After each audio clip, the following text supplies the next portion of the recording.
Assalamualaikum warahmatullahi wabarakatuh. Hari ini saya akan sharing tentang tips dan trik uji kompetensi teknisi akuntansi yang akan diselenggarakan oleh Prodi D3 Akuntansi bekerjasama dengan LSP Teknisi Akuntansi. Untuk skema uji kompetensi itu ada berbagai macam, dan di sini saya akan menjelaskan tentang tips dan trik dalam mengerjakan skema uji kompetensi penyusunan laporan keuangan berbasis SAK etap, di mana dalam skema ini ada 5 unit kompetensi yang nanti akan ditempuh. Yang pertama adalah menerapkan prinsip praktik profesional dalam bekerja. Yang kedua, menerapkan praktik-praktik kesehatan dan keselamatan di tempat kerja. Yang ketiga, memproses entry jurnal. Keempat, memproses buku besar. Dan yang terakhir adalah menyusun laporan keuangan. Hari ini saya akan fokus sharing tentang tips dan trik untuk 3 unit kompetensi, yaitu memproses entry jurnal, memproses buku besar, dan menyusun laporan keuangan. Karena untuk 2 unit kompetensi yang pertama nanti soalnya adalah pilihan ganda, sedangkan ketiga unit kompetensi yang tadi saya sebutkan itu soalnya adalah berupa praktek. Nah, untuk pelatihan uji kompetensi ini, nanti kasus yang akan kita kerjakan itu adalah kasus untuk PT Jalia. Nah, ini adalah soal uji kompetensi untuk PT Jalia. Unit kompetensinya adalah memproses entry jurnal dan kartu persediaan, di mana nanti untuk memproses entry jurnal waktunya ada 150 menit atau 2,5 jam. Nanti ketika menerima soal, kalian jangan lupa membaca sekilas tentang petunjuk pengerjaannya, di mana nanti kita akan diminta untuk mencatat transaksi PT Jalia ke dalam jurnal penjualan, jurnal penerimaan kas, jurnal pembelian, jurnal pengeluaran kas, dan jurnal umum atau memorial jurnal. Kemudian di sini ada bahan dan alat yang disediakan oleh panitia dan alat-alat yang harus disediakan oleh peserta. Untuk panitia di sini nanti akan disediakan berupa lembar soal, lembar dokumen transaksi, dan lembar kerja. Kemudian untuk alat yang disediakan oleh peserta sendiri itu meliputi alat tulis berupa ballpoint. Nah, di sini saya sarankan membawa ballpointnya adalah berwarna biru agar nanti tulisannya lebih jelas, karena lembar soalnya itu berwarna hitam. Kemudian yang kedua, membawa kalkulator. Ini jangan lupa untuk membawa kalkulator, karena kalau menghitung manual nanti kalian akan kesulitan. Kemudian tambahan dari saya untuk membawa label yang kecil atau tip X kertas itu, jadi kalau ada kesalahan kalian mudah memperbaikinya dan terlihat rapi, karena kerapian ini nanti akan dinilai ya. Kalau tip X-nya tip X yang cair itu nanti harus nunggu kering, jadi agak lama. Nah, di lembar soal ini nanti akan ada trial balance untuk PT Jalia, kemudian ada catatan atas laporan keuangan PT Jalia, di mana nanti kalian harus memperhatikan kebijakan akuntansinya. Nah, di sini untuk PT Jalia sendiri nanti kebijakan akuntansi terkait dan kas, di mana metode pencatatan kas kecil yang digunakan adalah sistem impress. Nah, ini biasanya bervariasi, soalnya ada yang menggunakan sistem impress, ada juga soalnya menggunakan sistemnya adalah fluktuasi. Ini akan berpengaruh pada saat pencatatannya. Kemudian selanjutnya ada penjelasan tentang akun-akun perusahaan dan dokumen transaksi untuk PT Jalia.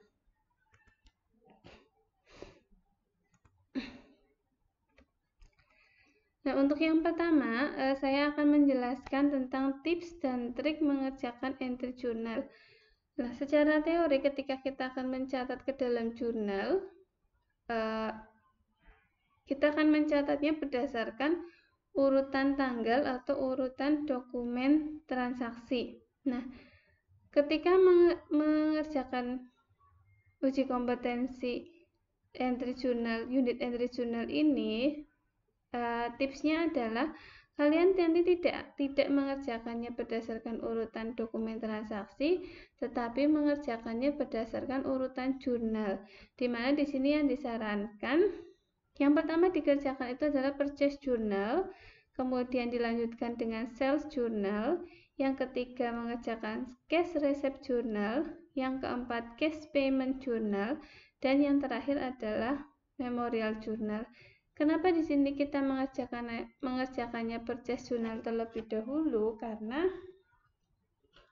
purchase journal ini adalah jurnal yang paling sederhana ya dibandingkan dengan jurnal yang lainnya.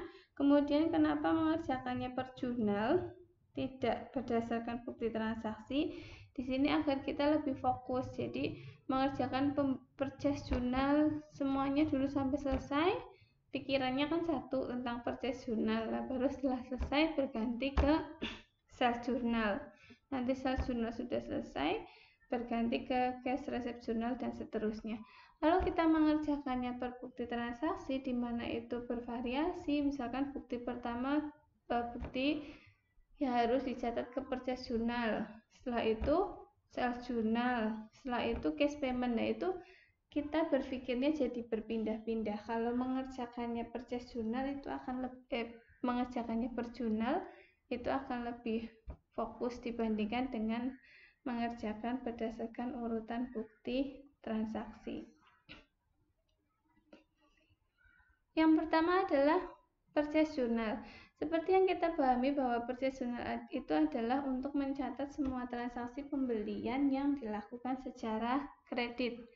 Sehingga nanti kita akan mengidentifikasi dokumen transaksi atau bukti transaksi terkait dengan pembelian secara kredit. Di mana di sini yang perlu kita pahami ciri bukti transaksinya. Jadi biar kita lebih cepat untuk mengerjakannya. Di sini cirinya adalah bukti transaksinya nanti bertuliskan faktur dan kopnya adalah milik PT lain, bukan PT Zelia. Jadi ini merupakan bukti pembelian kredit bagi PT Zelia. Nah, ini contohnya. Tulisannya faktur, kemudian kopnya adalah kop PT lain, di mana di sini contohnya adalah PT Sedar. Kemudian nanti kalian akan identifikasi semua bukti untuk transaksi pembelian yang dilakukan secara kredit. Nah, nanti kan kalian akan bawa kertas coret-coretan ya untuk menghitung ya, atau akan disediakan, dan nanti ditulis dulu itu di kertas kira-kira bukti nomor berapa saja yang masuk atau yang harus dicatat ke dalam purchase journal. Untuk kasus PT Zelia ini buktinya adalah bukti nomor 8, nomor 19, nomor 27, dan nomor 36. Nah, nanti setelah dicatat satu persatu, kalian sebaiknya ditandai bukti transaksi yang sudah dicatat ke dalam purchase journal. Nah, ini adalah cara mencatat ke dalam purchase journal. Ini ada bukti transaksi dari PT Sedar, kemudian ada lembar kerja untuk mengerjakan purchase journal, di mana kolom date diisi dengan tanggal transaksi, kolom dokumen number diisi sesuai dengan nomor faktur, kemudian vendornya adalah PT Sedar, dan untuk kolom debit dan kreditnya di sini kolom debit ada akun merchandise inventory dan VAT-in, sedangkan kolom kreditnya ada akun account payable. Nah, kita lihat ke bukti transaksi. Untuk total penjualan akan kita isikan ke kolom merchandise inventory, kemudian PPN 10% diisikan ke kolom VAT in, dan utang dagang diisikan ke kolom account payable. Nanti setelah semua dokumen transaksi dicatat ke dalam purchase journal, kalian akan menjumlah setiap kolomnya, di mana di sini ada tips ketika menjumlah. Tidak perlu ketiga kolom itu kalian jumlah semua, tetapi cukup kolom merchandise inventory dan account payable saja. Kenapa kolom VAT ini tidak perlu dijumlah? Karena kalian tinggal lihat saja saldo merchandise inventory, kemudian dikurangi 01 dan dipindahkan ke kolom VAT in, sehingga di sini akan menghemat waktu pengerjaan. Ya, selanjutnya yang kedua adalah sales journal. Sales journal adalah jurnal untuk mencatat semua transaksi penjualan yang dilakukan secara kredit. Ya, untuk ciri dokumen transaksi atau bukti transaksi untuk sales journal itu adalah sama seperti pembelian.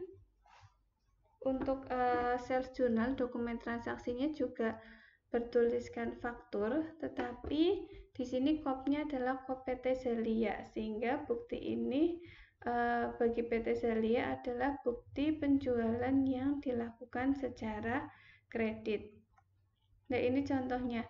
Jadi tulisannya sama, faktur penjualan, tetapi kopnya adalah kop PT Zelia yang ditujukan kepada CV Rainbow. Jadi ini adalah penjualan kredit kepada CV Rainbow. Kemudian selanjutnya identifikasi semua bukti transaksi terkait dengan penjualan secara kredit, di mana untuk PT Zelia itu ada bukti transaksi nomor 3, nomor 15, nomor 24, dan nomor 34. Nanti setelah satu persatu bukti transaksi dicatat, jangan lupa untuk ditandai.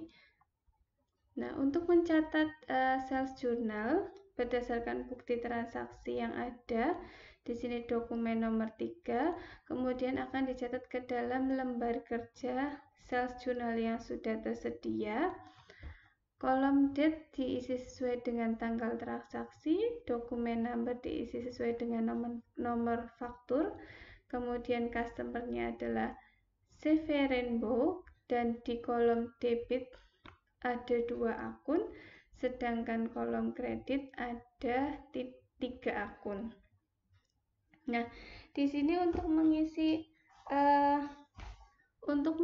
akun yang di sebelah debit, yaitu account receivable, kemudian kreditnya sales dan VAT out, itu dasarnya adalah dari dokumen transaksi.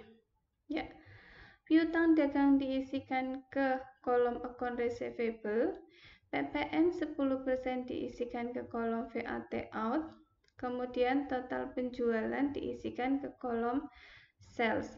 Kemudian untuk mengisi kolom cost of merchandise sold dan merchandise inventory, kita harus melihat inventory card PT Zelia,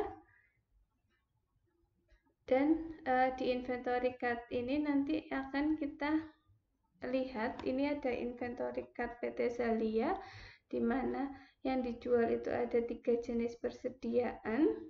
Nah, nanti ketika membuka inventory card, kita lihat tanggalnya. Jadi di sini ada transaksinya adalah tanggal 2 kepada CV Rainbow. Nah, nanti kalian fokus ke kolom yang out karena ini adalah penjualan. Jadi CV Rainbow untuk jenis persediaan yang pertama, total out-nya adalah 203.520.000. Jenis persediaan kedua 104.960.000, dan jenis persediaan ketiga 108 juta. Nah, ketika ditotalkan atau dijumlahkan, maka nilainya adalah 416.480.000. Nah, ini nanti diisikan ke kolom cost of merchandise sold dan merchandise inventory, jadi jumlahnya sama ya. Jadi ketika mengisi sales journal ada dua yang harus kita lihat, yaitu dokumen transaksi dan kartu persediaan. Ini berlaku untuk semua transaksi penjualan yang dilakukan secara kredit. Nah, setelah semua transaksi dicatat ke dalam sales journal, selanjutnya kita akan menjumlah setiap kolomnya. Nah, di sini tips ketika menjumlah setiap kolom, nanti tidak semuanya dijumlah ya. Yang dijumlah itu atau yang dihitung itu adalah kolom account receivable, kemudian kolom cost of merchandise sold, di mana jumlah cost of merchandise sold ini pasti akan sama dengan kolom merchandise inventory ini. Jadi untuk merchandise inventory-nya nanti nggak usah dihitung, kalian langsung pindahkan saja jumlah dari kolom cost of merchandise sold langsung dipindahkan ke kolom merchandise inventory. Kemudian selanjutnya kita jumlah kolom sales.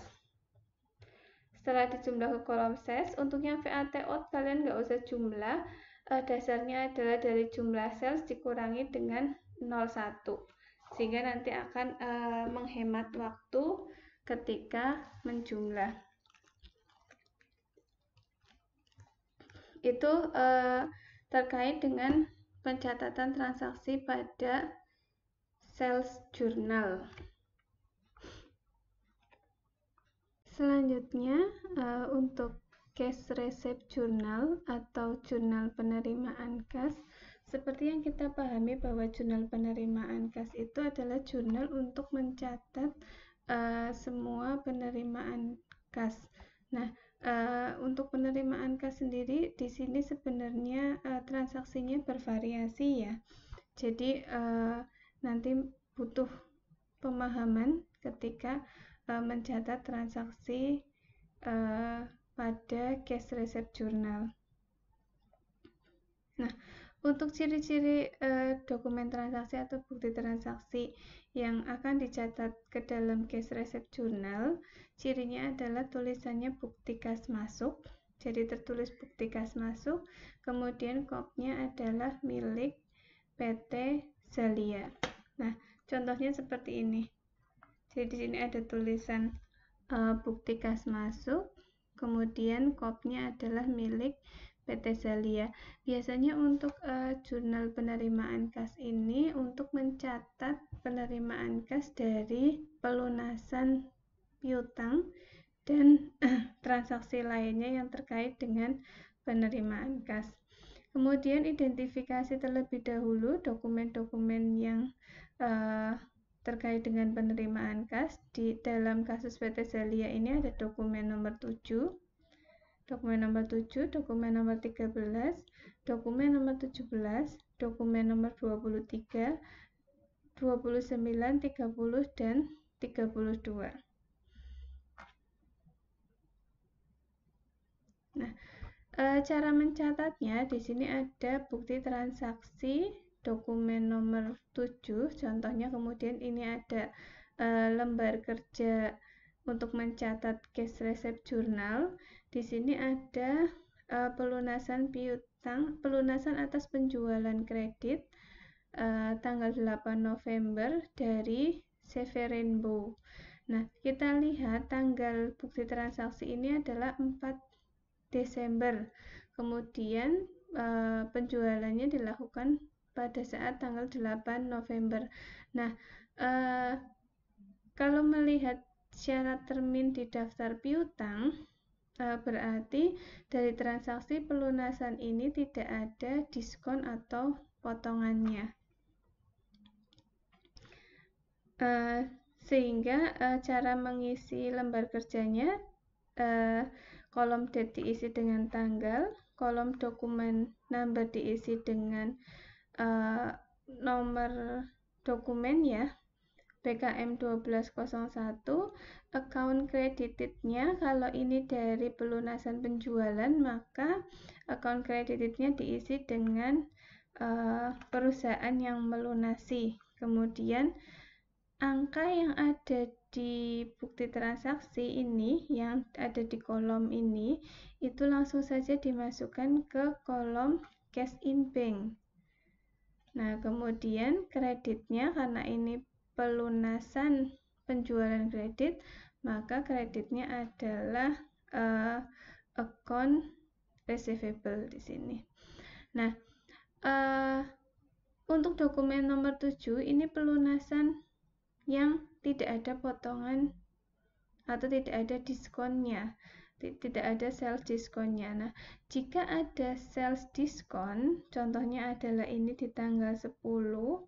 Di tanggal 10 itu pelunasan dari PT Citra Amelinda. Nanti angka yang ada di dalam kotak di bukti transaksi nanti masuk ke cash in bank.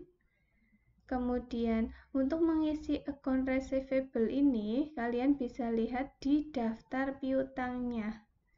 Nah, kemudian kalian nggak usah menghitung diskonnya 2/10 dikali, itu nggak usah. Langsung saja selisih antara account receivable dengan cash in bank atau kas yang diterima, selisihnya itu merupakan sales diskon. Itu untuk transaksi pelunasan penjualan kredit yang ada potongannya. Biasanya di sini waktu penjualan dengan pelunasannya itu kurang dari 10 hari atau sesuai dengan termin pada saat transaksi penjualan. Itu untuk mencatat ke dalam cash receipt journal. Selanjutnya untuk cash payment journal. Cash payment journal adalah jurnal untuk mencatat semua transaksi pengeluaran kas perusahaan. Nah, di sini contohnya atau cirinya, cari bukti transaksi yang bertuliskan bukti kas keluar dan kopnya milik PT Zalia. Kemudian yang perlu diperhatikan lagi adalah metode pencatatan kas kecilnya. Untuk PT Zalia, metode pencatatan kas kecilnya itu adalah metode impress, sehingga ketika ada transaksi pemakaian kas kecil dengan ciri bukti transaksinya adalah bertuliskan voucher kas kecil, PT Zalia tidak langsung mencatatnya, karena untuk metode impress mencatat pemakaian kas kecilnya itu adalah pada saat pengisian kembali. Nah, sehingga kalau ada kalian membaca ada bukti transaksi yang bertuliskan voucher kas kecil, nanti dicatat di kertas terpisah dulu aja atau di kertas oret-oretan, dokumennya nomor berapa saja, kemudian untuk apa saja, ini nanti akan dicatat pada saat pemakaian kas kecil. Kemudian setelah itu identifikasi bukti-bukti yang dengan ciri ini, bertuliskan bukti kas keluar dan kopnya adalah milik PT Zalia, satu persatu dicatat, kemudian tandai transaksi yang sudah dicatat ke dalam cash payment journal. Nah, ini adalah contoh bukti kas keluar. Jadi tulisannya bukti kas keluar, kopnya adalah PT Zalia. Dan ini adalah lembar kerja untuk mencatat cash payment journal. Date diisi sesuai dengan tanggal transaksi, kemudian account debitednya itu menyesuaikan dengan transaksinya. Karena ini transaksi pembayaran gaji karyawan yang terutang, maka account debitednya diisi dengan accrued expense. Kemudian dokumen number sesuai dengan nomor bukti transaksi.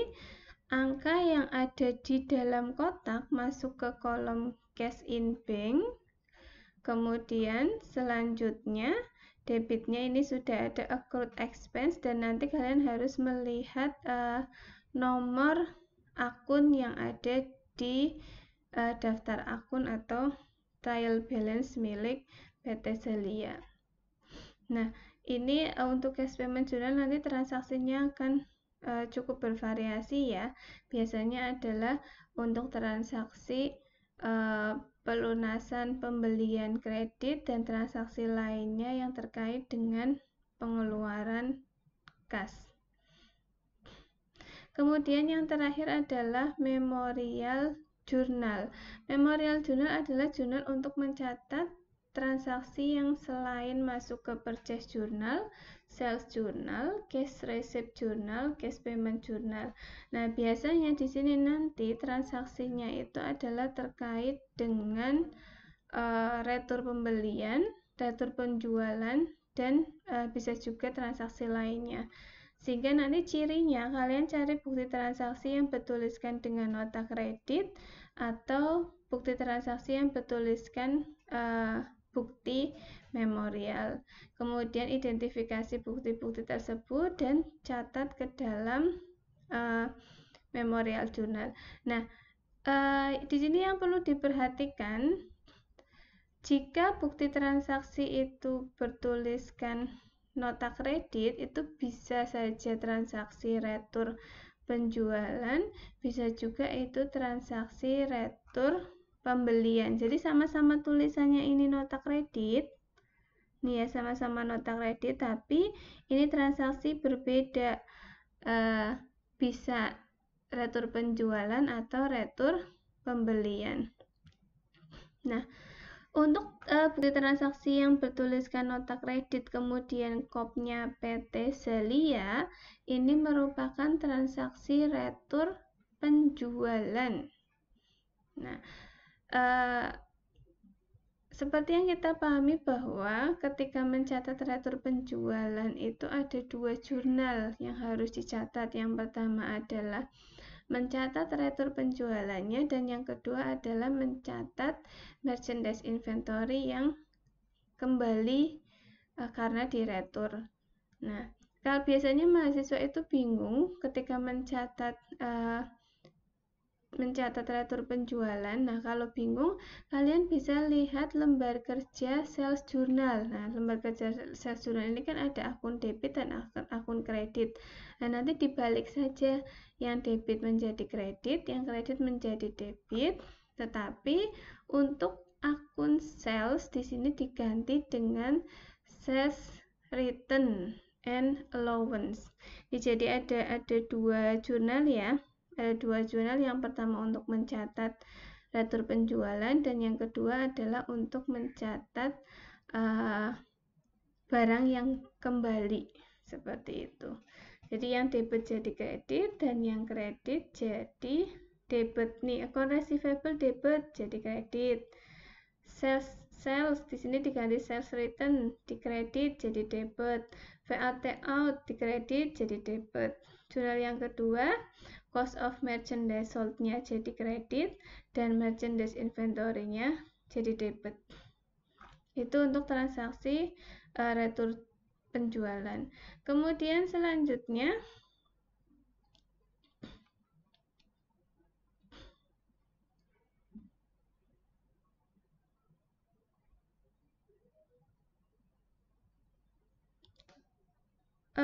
ketika mencatat retur penjualan, di sini untuk mengisi merchandise inventory dan cost of merchandise itu kita juga harus melihat kartu persediaannya. Kartu persediaan di sini sesuai dengan bukti transaksi itu ada dua jenis persediaan yang diretur, yaitu persediaan yang pertama nanti ada kolom seperti di out-nya, kolom out-nya itu ada tanda pengurangan, ini artinya retur. Kemudian 16.960 ditambah dengan 13.120 sehingga totalnya itu adalah 30.080.000 rupiah. Selanjutnya untuk bukti transaksi yang bertuliskan nota kredit tetapi kopnya adalah milik perusahaan lain, ini merupakan bukti transaksi retur pembelian. Nah, ketika mencatat atur pembelian, kalian juga bisa melihat lembar kerja di purchase journal, dibalik yang kredit jadi debit dan yang debit jadi kredit, seperti itu. Kemudian angkanya menyesuaikan dengan yang ada di bukti transaksi. Ya, demikian adalah tips dan trik untuk mengerjakan unit kompetensi entry jurnal. Kenapa di sini dibutuhkan tips dan trik? Karena uji kompetensi ini dibatasi dengan waktu, sehingga harapannya dengan menerapkan tips dan trik ini bisa lebih menghemat waktu dan selesai sesuai dengan waktu yang telah ditentukan. Nanti setelah selesai mengerjakan entry jurnal, maka asesor akan menarik soal dan lembar jawaban untuk unit kompetensi entry jurnal. Selanjutnya akan dilanjutkan dengan unit kompetensi yang kedua, yaitu buku besar. Nah, nanti akan soalnya seperti ini untuk gambar soalnya. Jadi selanjutnya setelah selesai entry jurnal, maka memproses buku besar, di mana waktunya adalah sekitar 90 menit atau 1,5 jam. Jadi nanti tidak langsung ya, kalian mengerjakannya tidak langsung dari jurnal ke buku besar, itu tidak. Nanti ditarik dulu soal dan lembar jawabnya, kalian akan diberikan soal baru untuk mengerjakan buku besar, di mana lembar soalnya itu terdiri dari soal jurnal. Jadi jurnal yang sudah kalian kerjakan meliputi sales journal, purchase journal, sampai dengan memorial journal. Ini soalnya. Kemudian nanti kalian akan diberikan lembar kerja, di mana lembar kerjanya itu terdiri dari mengisi rekap jurnal, kemudian posting ke buku besar, dan menyusun neraca saldo, di mana waktunya adalah maksimal 90 menit. Nah, di sini ada sedikit tips dan trik ketika mengerjakan rekap jurnal sampai dengan menyusun neraca saldo. Jadi yang pertama, ketika mengisi rekap jurnal, berarti rekap jurnal ini dasarnya dari jurnal yang sudah tersedia di soal, meliputi sales journal, purchase journal, cash receipt journal, cash payment journal, dan memorial journal. Kalian nanti tinggal merekapnya saja sesuai dengan jurnal yang tersedia. Jadi di sini misalkan ini adalah soal yang terdiri dari sales journal, nanti akan direkap di rekapitulasi jurnal untuk judulnya adalah sales journal recapitulation. Nanti ada kolom debit dan kredit yang harus diisi.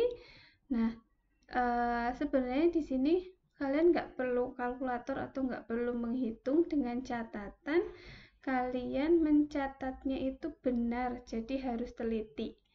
Nah, kalau benar, otomatis angkanya, jumlah antara debit kreditnya, tinggal lihat saja seperti yang ada di sales journal ini.